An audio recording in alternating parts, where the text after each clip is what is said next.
Palem brutalizam.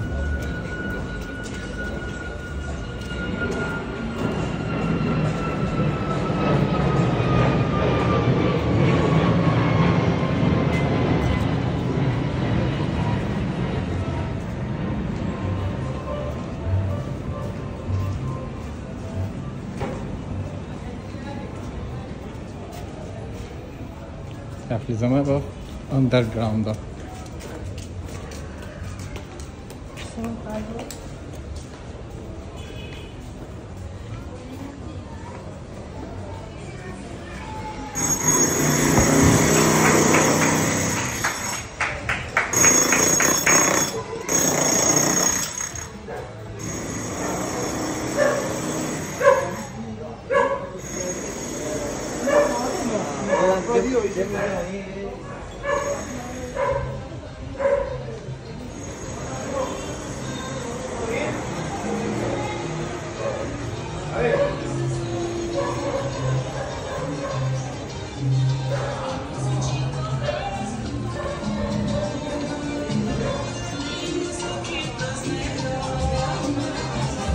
Извинявам се, че така внезапно спрях да записвам, просто трябваше да се шмугна в един магазин, да се отърва от опашката си.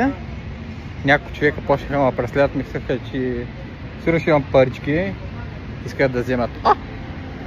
В първия ми ден в Аржентина си помислих на 2-3 пъти, че ще ми вземат някой черен дроп. Даже няма да ми дадат никой лев. Толкова е брутално тук. Експириенсът е уникален.